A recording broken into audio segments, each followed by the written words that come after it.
Na noite de 19 de maio de 1986, algo incomum começou a acontecer no Brasil.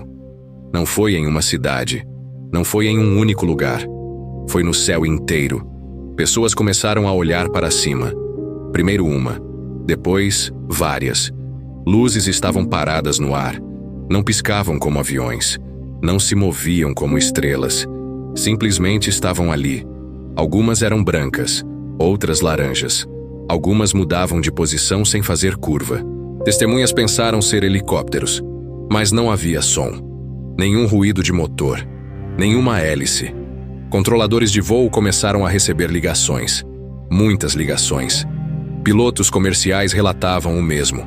Objetos acompanhando aeronaves, mantendo distância exata. A mesma velocidade. Os radares detectaram algo. Mas os sinais não se comportavam como aeronaves. Eles apareciam, desapareciam, voltavam em outro ponto. Alguns aceleravam instantaneamente. Velocidades impossíveis para a época. Os operadores ficaram confusos. Aquilo não era interferência, não era erro técnico. Havia algo físico no céu. E não era apenas um, eram vários. A situação começou a preocupar a Força Aérea. Bases militares foram avisadas. O espaço aéreo precisava ser verificado. Porque naquele momento, ninguém sabia o que estava sobrevoando o Brasil. A situação deixou de ser apenas curiosa. Agora era um problema militar. Os radares continuavam registrando objetos. Não um, nem dois. Vários ao mesmo tempo. O controle de tráfego aéreo já não conseguia explicar. A informação chegou aos comandos da Força Aérea Brasileira. A decisão foi imediata. Enviar aviões de caça. Na base aérea de Anápolis, os pilotos foram acordados. Ainda era noite. O briefing foi rápido. Objetos não identificados estavam sendo detectados. Eles deveriam interceptar. Os pilotos não receberam explicações detalhadas. Apenas coordenadas. E uma ordem clara: decolar imediatamente.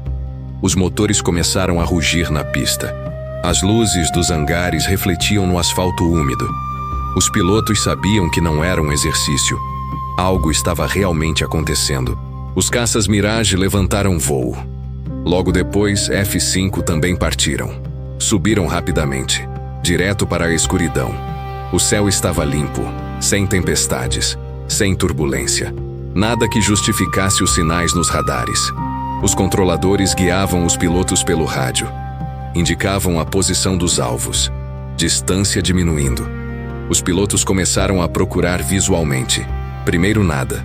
Apenas estrelas. Então, um deles viu uma luz intensa à frente. Muito mais brilhante que qualquer estrela. Ela não piscava. Não se movia como satélite. Estava parada. O piloto confirmou pelo rádio. Outros também começaram a enxergar. Havia mais de uma, algumas acima, outras mais baixas. Os radares confirmavam. A posição coincidiu exatamente.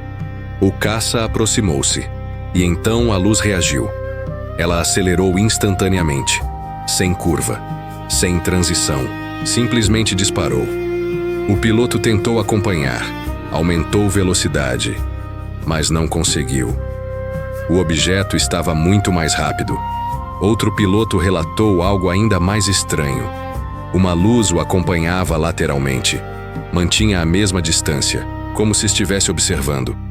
Qualquer tentativa de aproximação fazia o objeto subir, depois descer, depois parar novamente.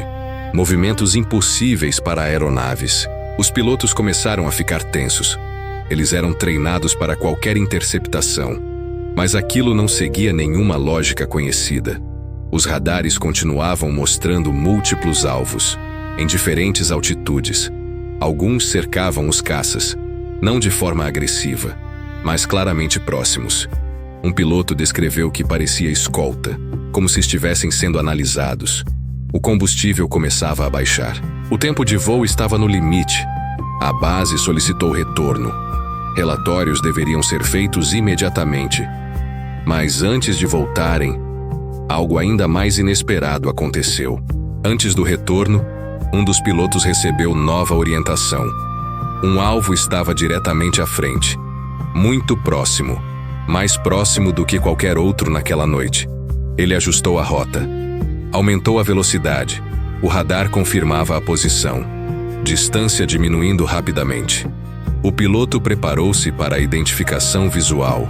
Ele esperava ver um avião, talvez um helicóptero militar desconhecido, ou algum equipamento experimental. Mas não era nada disso. A poucos quilômetros, ele finalmente enxergou. Um objeto luminoso. Não tinha asas, não tinha cauda, não tinha luzes de navegação. Era uma esfera brilhante, suspensa no ar, parada, como se ignorasse a velocidade do próprio avião. O piloto aproximou-se mais. A luz não cegava, mas era intensa. A superfície parecia uniforme, sem janelas, sem hélices, sem qualquer estrutura visível. Ele relatou pelo rádio. A base pediu descrição detalhada. O piloto continuou observando. Então aconteceu. O objeto começou a subir, sem inclinar, sem ganhar velocidade progressivamente. Apenas subiu, verticalmente. Em segundos estava muito acima. O radar ainda o acompanhava. Depois desapareceu. Não se afastou. Não virou. Simplesmente sumiu. Outro piloto relatou algo diferente. 2 luzes apareceram atrás de sua aeronave. Elas mantinham distância fixa. Não atacavam. Não se aproximavam demais. Apenas seguiam. Quando ele virava, elas viravam. Quando acelerava, elas aceleravam. Como se antecipassem cada movimento. O piloto sentiu algo estranho. Não medo, mas a sensação de estar sendo observado. O controle em solo confirmou. Os radares também registravam os objetos. Não era ilusão. Não era erro visual. Havia múltiplas confirmações. Pilotos diferentes. Locais diferentes. Mesma noite. Mesma ocorrência. Um dos caças tentou travar o radar de mira. Não conseguiu. O sistema não reconhecia o alvo. Como se não fosse a aeronave. Mas também não fosse fenômeno natural. Os minutos passavam. Os relatos aumentavam. Os objetos continuavam surgindo. Em diferentes pontos do céu. Sempre silenciosos. Sempre luminosos. E sempre fora do alcance. A Força Aérea percebeu algo importante. Aquilo não era um único evento. Era um fenômeno coordenado. E ainda estava acontecendo. Quando os caças pousaram, o silêncio era estranho. Ninguém falava alto. Os pilotos ainda tentavam entender o que tinham visto. Eles estavam acostumados com interceptações, aeronaves ilegais, balões, erros de radar. Mas aquilo não se encaixava em nada conhecido. Os relatórios começaram imediatamente. Cada piloto foi separado, entrevistado individualmente. A Força Aérea precisava confirmar. Se todos descrevessem algo diferente, poderia ser erro humano. Mas não foi o caso. As descrições eram semelhantes. Luzes esféricas, movimentos impossíveis, aceleração instantânea, desaparecimento repentino. Os operadores de radar também foram ouvidos. Eles tinham registros. Os sinais apareciam em múltiplas estações. Não era defeito de equipamento, nem interferência.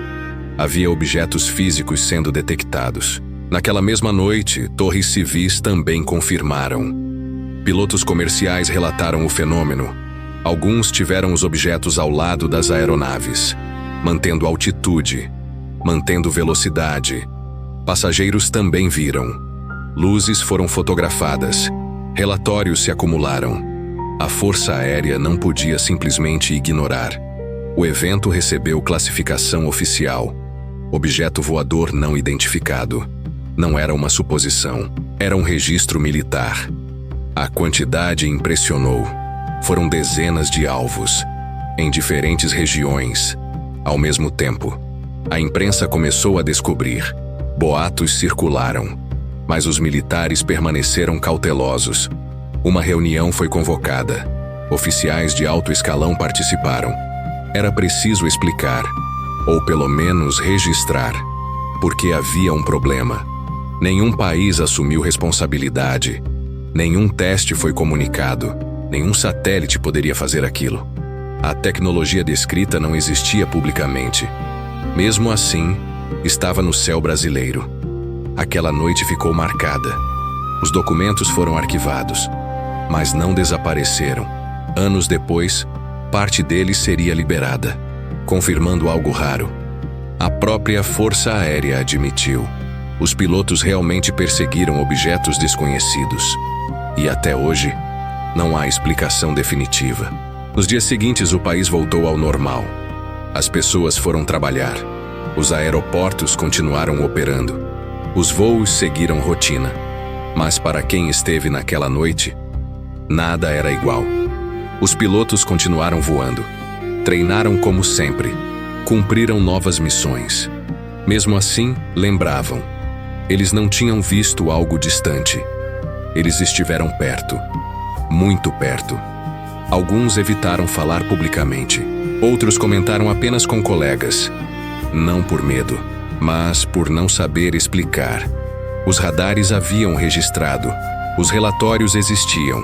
Os registros estavam arquivados. E ainda assim não havia resposta. Anos passaram. A história virou rumor.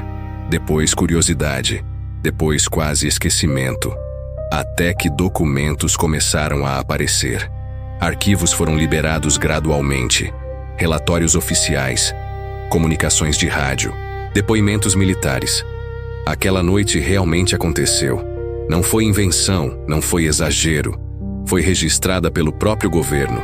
Mais de 20 objetos foram detectados. Vários caças foram enviados. Nenhum conseguiu interceptar. Nenhum conseguiu identificar.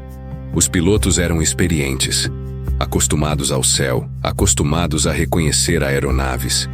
Mesmo assim, todos concordaram em algo. Aquilo não era avião, não era helicóptero, não era fenômeno meteorológico. Era algo desconhecido. Alguns pesquisadores chamaram de visita, outros de tecnologia secreta. Outros simplesmente aceitaram o mistério, porque um detalhe sempre chamou atenção. Os objetos não atacaram. Não fugiram imediatamente. Eles acompanharam, observaram, mantiveram distância constante. Como se analisassem, como se testassem, como se soubessem que estavam sendo vistos. Hoje, a noite de 19 de maio de 1986 tem um nome: Noite Oficial dos OVNIs. Um dos poucos casos em que forças aéreas admitiram perseguição real. E ainda assim, o céu permaneceu sem respostas. Talvez tenha sido apenas algo desconhecido. Talvez tecnologia jamais revelada. Ou talvez nem tudo que sobrevoa nosso mundo venha dele.